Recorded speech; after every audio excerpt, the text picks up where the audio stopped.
أعوذ بالله من الشيطان الرجيم بسم الله الرحمن الرحيم فلا أقسم بمواقع النجوم وإنه لقسم لو تعلمون عظيم إنه لقرآن كريم.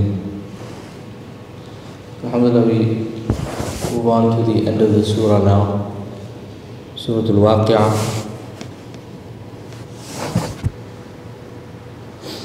Allah Azza wa Jalla says, this is the last passage, a very beautiful and powerful passage. Allah Azza wa Jalla speaks about the Quran in this passage and our lives, its connection with the hereafter. Allah Azza wa Jalla says, فَلَا أُقْسِمُ بِمَوَاقِعِ النُّجُومِ.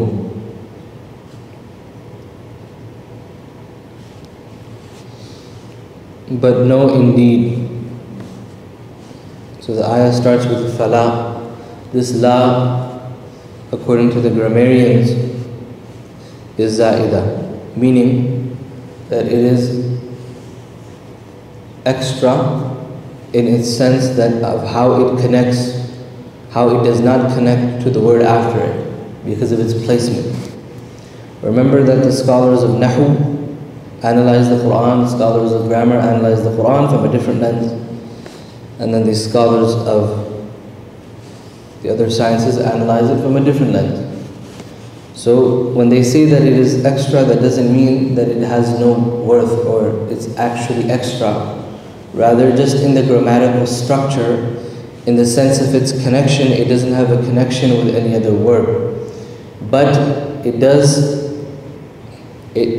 have a place and it does have a meaning. This la is a type of la that the Arab would bring to draw attention that listen, right? That no, don't think about whatever you're thinking, do not suppose whatever you're supposing, do not assume whatever you're assuming, but now hear what I have to say. So, indeed, I do swear, uqsimu, I do swear by the positions of the stars. Uqsimu bimawaqi'i an-nujum. Allah Azza wa Jalla mentions the mawaqi'u an-nujum, which is the placement of the stars. Either by place or by time, Allah could be referring to the place or the time of those stars. Allah Azza wa Jalla is taking an oath by this system of the celestial beings that you see in the sky, right, that are always moving. This is a known thing that the stars are always moving. Right? Even in the hadith and different portions of the Quran point to this, that the stars are always moving. The celestial beings are always moving. We know this. Even everything, right, everything in the sky, they're moving. But although they're moving, they have a certain placement that is a visual for the eye, which when the eye sees it, a trained eye can guide itself. A trained eye can understand, so there's some system there. Right? So for you and I, it is beautiful as well. Right? We may not be able to make sense of it, of the constellations, draw it out. It may not seem anything to us, but for a person who knows, for them, right, they can take guidance from it, they can navigate with it, right? They can learn from it. وَإِنَّهُ لَقَسَمٌ لَوْ تَعْلَمٌ عَظِيمٌ. Allah says, and it is most surely a great oath, if only you were to know its magnitude. This oath is an extremely great oath, if you were to pay attention to it. What is the answer to this oath? إِنَّهُ لَقُرْآنٌ كَرِيمٌ. Why is Allah Azza wa Jalla taking this oath? To draw your attention to this statement that indeed this is most surely a gracious book. This is a very honorable, very giving, very high book. So the scholars, they explain, for example, one of the ulama, he mentions that the Quran is like a Persian carpet. Right? and then you and I were like an ant.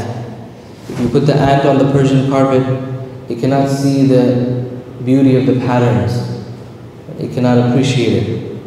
But if someone is able to look from just a little bit above that, then what they can see the beauty of the patterns of the Persian carpet. The kitab, the book of Allah Azza wa Jalla is muhkam, which is that it's well knit. Right? Each ayah is well connected with the other ayah, perfectly placed. So for someone who doesn't have the knowledge, it's still beautiful, it's still full of gems and jewels.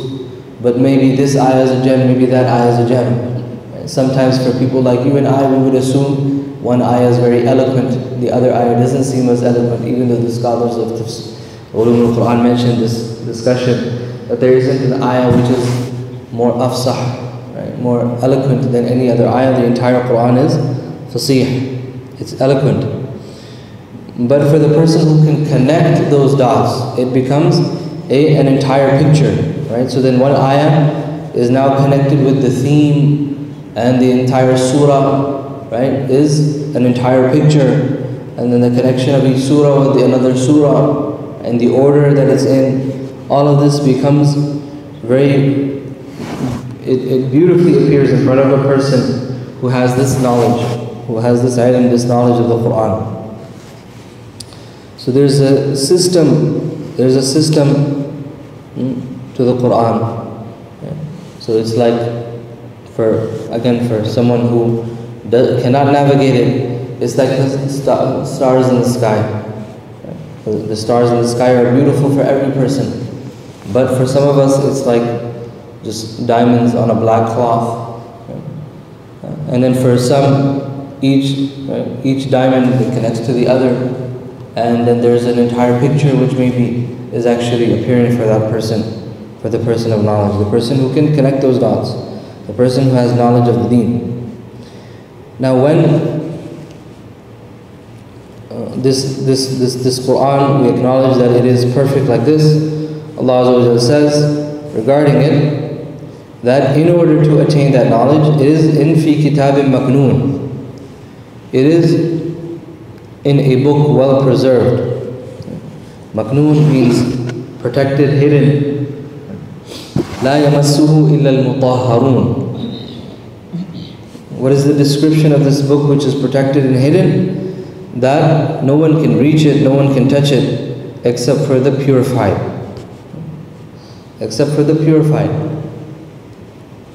So it requires purity of a person to understand the Quran, to be able to connect with the Quran, right? And so the touch over here is a type of rhetorical understanding we get from it, that a person who wants to engage with the meaning of the Quran. Right? So the meaning of the Quran, only a person can reach it when they purify themselves, and if they are purified, mutahhar. Right? When a person purifies himself, right, it's not just, there's two sides to the road. It's not just that a person purifies himself, but Allah Azza wa Jalla gives tawfiq to that person. Right? You cannot purify yourself alone. Allah Azza wa Jalla knows who has taqwa. Allah Azza wa Jalla grants taqwa. So mutahhar means to be purified.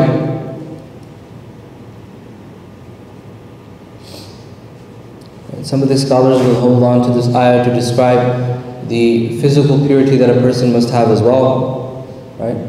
In touching, for example, and this is just an example for us, that if we cannot touch the physical Quran, which is just physical form, ink in front of us, if we cannot touch that without physical purity, then in order for a person, right, for the Quran to truly sit on their heart has to be pure as well. For their heart to touch the Quran, the heart has to be pure as well. The heart has to be pure as well.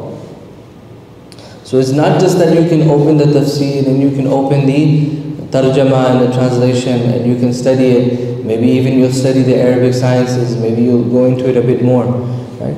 But a person who will truly be able to a person who truly touches the Quran is the person who's purified. Right? So it requires spirituality as well. تنزيل من رب العالمين. This is the heavenly discourse that you would. It is a revelation sent down from the Lord of all the world. تنزيل من رب العالمين. It's revelation from Allah Azza wa Jal. It's perfect. It's systematic. Right? So the ulama as well, and the scholars, they have, when Allah grants them this understanding, and when Allah accepts them and they gain this understanding of this Quran, this holistic understanding of the Quran, then what happens also is that Allah Azza wa Jal protects it, and Allah Azza wa Jal uses the people of knowledge to protect it. How does Allah Azza wa Jal protect the Quran? Allah Azza wa Jal grants it to people to memorize it. Allah Azza wa Jal grants its understanding to people. Right? Its understanding to people. Right? The Sahaba Radwan said that we learn the Quran ayah by ayah, and they emphasize two things: ilm and amal. The actual narrations mention that they state this: ilm and amal. So it's learning and it's practice, it's knowledge and it's practice. Allah Azza wa Jal protected the Quran through them and through the pious and righteous after them. So now if a person says something wrong about the Quran, they'll be corrected. Right? And this is a good thing. Right? Sometimes,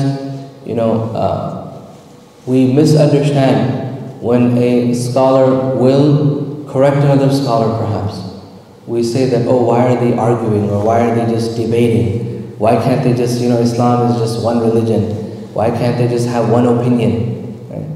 We should actually understand, when we see scholars differing with other scholars, that this is a blessing. This is a blessing. And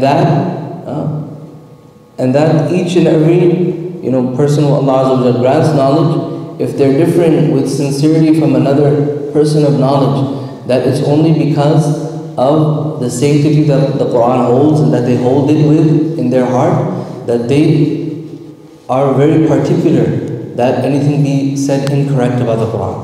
Right? That anything be incorrect about the Quran. So they're very particular. So when they differ, it's not because they hate each other. It's not because they want to cause difference in the ummah. Right?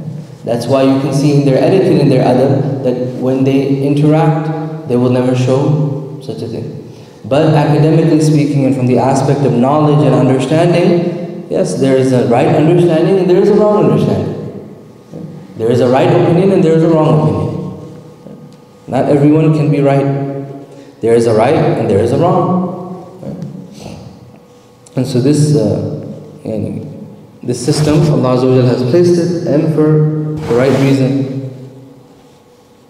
أَفَبِهَذَا الْحَدِيثِ أَنْتُمْ مُدْهِنُونَ.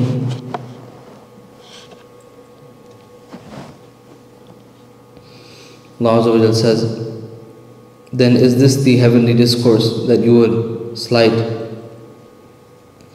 Mudhinun means to apply oil. When a person applies oil, their skin becomes soft. Right?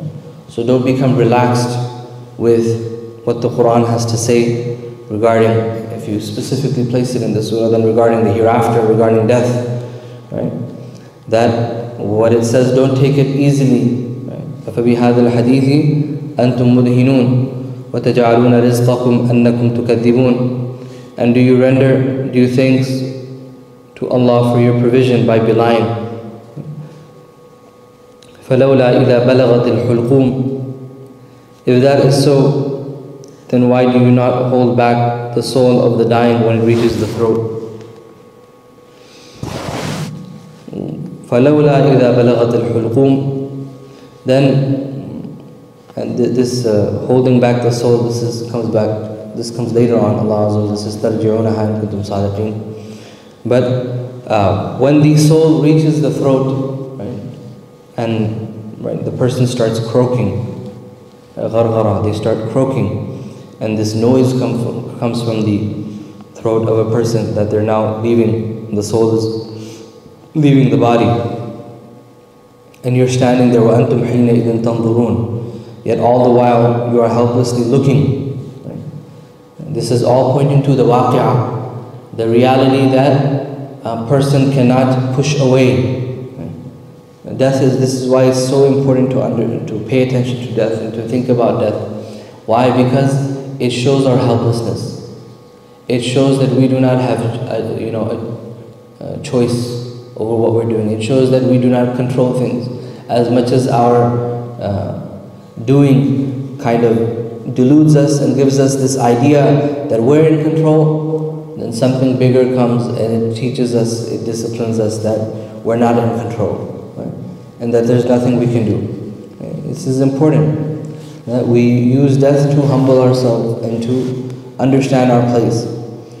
وَنَحْنُ أَقْرَبُ إِلَيْهِ مِنْكُمْ وَلَكِنْ لَا تُبْصِرُونَ. Rather, it is we alone who are most surely nearer to the one dying than you, but you do not see. So when someone's dying, right, when that person is dying, the people around him, they want to help him so much. And even it's amazing today, right, when you see someone's going through their last days, and then many of the doctors don't have an explanation, or they cannot, tell you anymore. And I remember once we were in the room with someone passing away, and the doctor just said, they weren't Muslim, but they just pointed up and they just said, why? Because no matter how ahead we become and how much we learn and how much technology, etc., there are some things that are just in the hand of Allah Azza wa Jal, and we cannot understand it, right? So we think that we're so close and we can talk to the doctor and maybe we can help and we can do something, but we can't do anything. Right? And Allah Azza wa Jalla is saying that as close as you think you are, we are closer to that person. We are closer to that person. We are closer to each person than they themselves. فَلَوْلَا إِن كُنْتُمْ غَيْرَ مَدِينِينَ.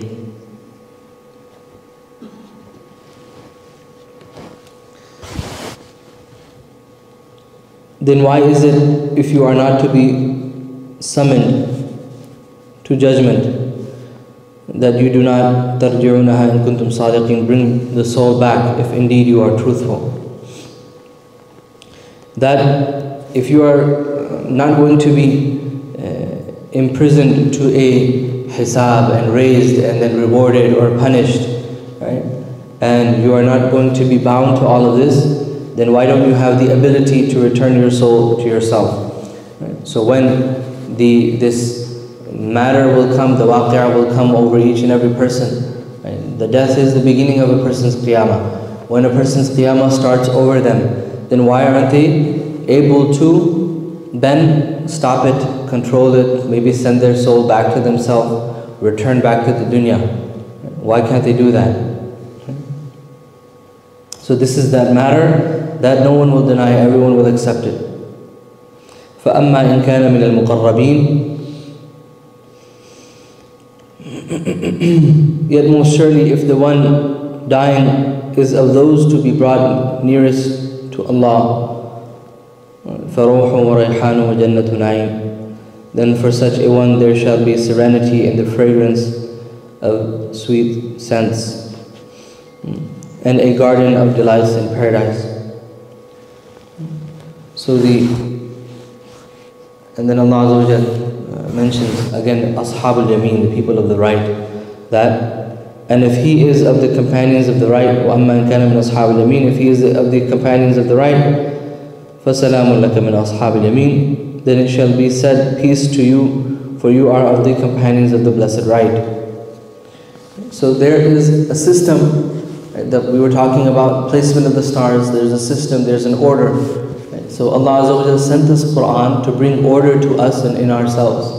When you bring order to yourselves in this life, then when you are assorted and you are ordered and organized in the hereafter, then you'll be from the people of the right. There's going to be order and assortment in the hereafter as well. Either you're from the right or either you're from the left. Either you're from the people who are on the right side of the Arsh of Allah, on the right side of your father Adam, right? The people of righteousness, or you're on the left side. Right?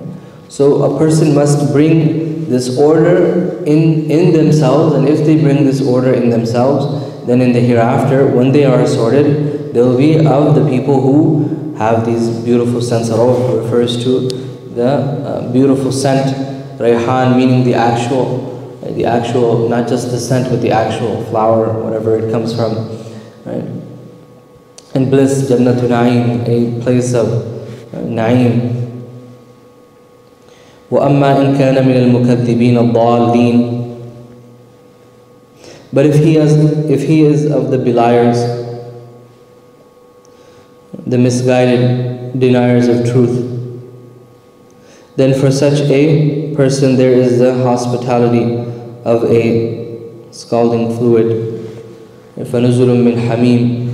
And so the hospitality that they'll be given is of boiling water, وَتَصْلِيَةُ جَحِيمٍ, and a roasting fire.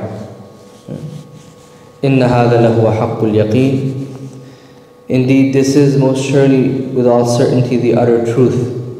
فَسَبِّحْ بِاسْمِ رَبِّكَ الْعَظِيمِ. So highly exalt the name of your Lord, the Magnificent. Highly exalt the name of your Lord, the Magnificent.